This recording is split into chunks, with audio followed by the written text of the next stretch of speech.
Hello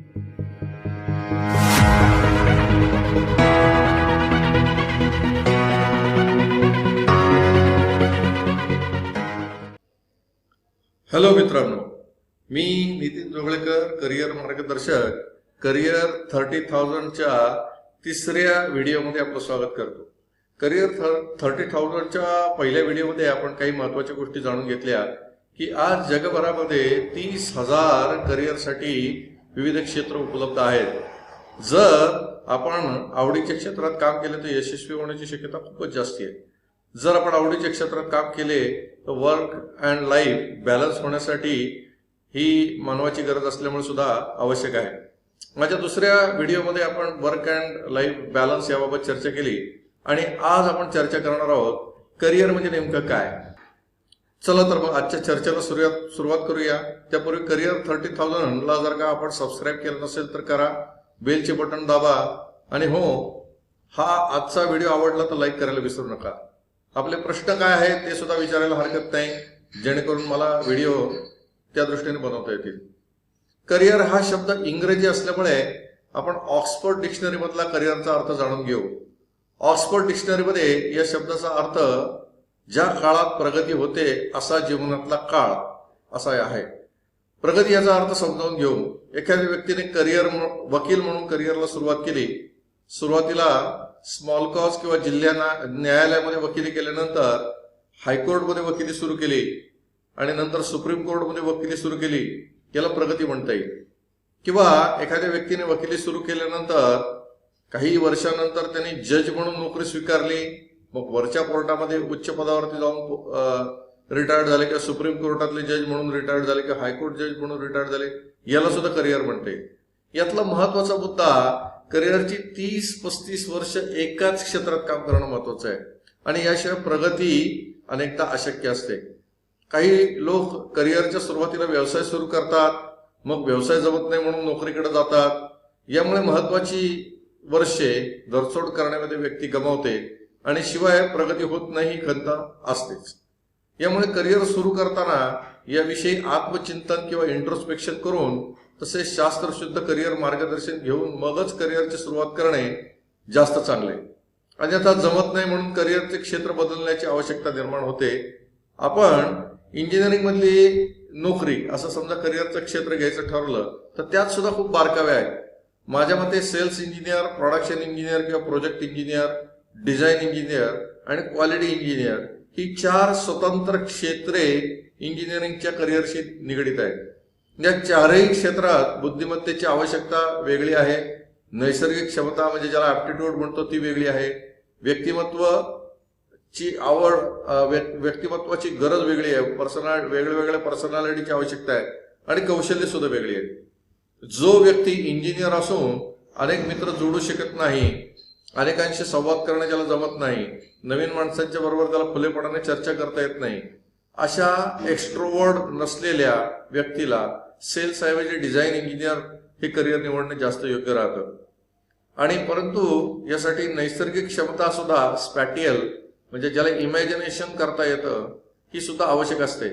आणि म्हणून design क्षेत्रामध्ये यश मिळण्यासाठी स्पॅटियल हे ज्याला नैसर्गिक क्षमता आहे ती सुद्धा स्ट्रॉंग असणं आवश्यक आहे.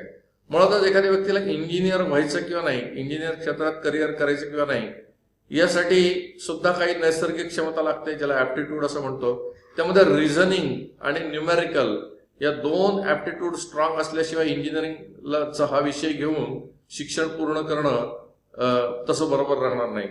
याशिवाय या इंजिनिअरिंगच्या क्षेत्रासाठी लागणारी बुद्धिमत्ता आणि व्यक्तिमत्वामध्ये सातत्य किंवा यश मिळवण्याची वृत्ती हे बारकावे तपासल्याखेरीज इंजिनिअरिंग क्षेत्रामध्ये काम करणं तितकंसं योग्य होणार नाही.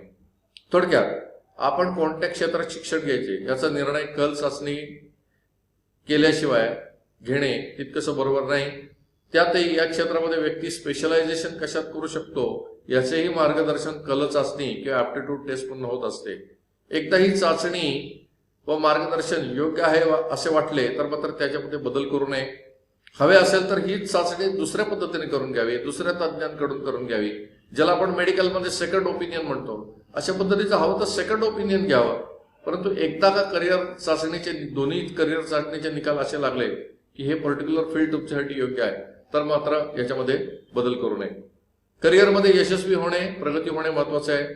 त्यामुळे वर्क अँड लाईफ बॅलन्स तर होतोच, मानवी जीवनामध्ये समाधान मिळते. एक क्षेत्र निवडल्यानंतर सातत्याने त्याच क्षेत्रात काम केल्याशिवाय यशस्वी होणं किंवा प्रगती होणं शक्य नाही. उदाहरणार्थ भारतरत्न अटल बिहारी वाजपेयी यांचं उदाहरण घेऊ. त्यांनी राजशास्त्र ह्या विषयामध्ये म्हणजे पॉलिटिक्समध्ये पदवी घेतली आणि सातत्याने राजकारणात राहिल्यामुळे पंतप्रधान पदापर्यंत ते पोहोचू शकले. भारतरत्न सचिन तेंडुलकरचं उदाहरण घेऊ. त्यांनी सातत्याने क्रिकेट हे क्षेत्र ठेवलं आणि त्यामुळे तो यशस्वी झाला. हा सातत्य हा यशस्वी होण्याचा मूलमंत्र आहे. दर 3-4 वर्षांनी वेगळ्याच फील्डमध्ये काम करत राहिले तर आधीचा अनुभव उपयोगी पडत नाही. नवीन क्षेत्रात शिकण्यासाठी पुन्हा काळ द्यावा लागतो.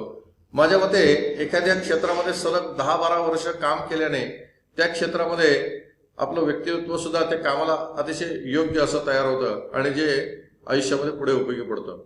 सुरुवातीला नोकरी करून त्या क्षेत्रामध्ये व्यवसाय करणे हा मार्ग सुद्धा करिअरमध्ये यशस्वी होण्यासाठी चांगला आहे. परंतु नोकरी आणि व्यवसाय हे एकाच फील्डमध्ये करायला पाहिजे तर ह्याचा जास्त फायदा अपेक्षित आहे. एखादी व्यक्ती प्रकाशन व्यवसायामध्ये नोकरीला लागली आणि पुढे स्वतंत्र प्रकाशनाचा व्यवसाय सुरू केला तर नोकरीचा फायदा पुढे व्यवसायामध्ये मिळू शकतो. तिथे झालेल्या ओळखी असेल, तिथे असलेल्या कामाचं स्वरूप आहे, कामाच्या संदर्भातले कौशल्य आहे, याचा उपयोग नक्की होऊ शकतो. परंतु नोकरी प्रकाशन व्यवसायात केली आणि पुढे व्यवसाय काढायचा म्हणून हॉटेल व्यवसाय सुरू केला तर करिअरमध्ये पुन्हा उमेदवारी करावी लागते, पुन्हा पहिल्यापासून शिकावं लागतं आणि आधीचा अनुभव उपयोगी पडत नाही.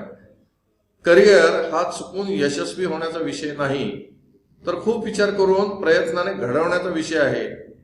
हे या व्हिडिओच्या शेवटी जर का आपल्याला समजले तर आपण करिअर या क्षेत्रामध्ये या करिअर विषयामध्ये एक पाऊल पुढे गेलो असं म्हणता येईल. मुलांच्या आई वडिलांनी सुद्धा आपल्या मुलाचे कौशल्य नेमके कशात आहे हे शालेय जीवनापासून जाणून त्याला प्रोत्साहन देणे आवश्यक आहे. आजचा व्हिडिओ पाहण्यासाठी जो आपण वेळ दिलात त्यासाठी धन्यवाद. लवकरच करिअर संदर्भात पालकांसाठी विषय घेऊन येत आहे. मुलाचे पाय पाळण्यात दिसतात. तोपर्यंत विचार करत राहा, मी कोणत्या क्षेत्रामध्ये करिअर यशस्वीरित्या करू शकतो. या विचारांना दिशा देण्यासाठी करिअर 30,000 तुमच्यासोबत कायम आहे.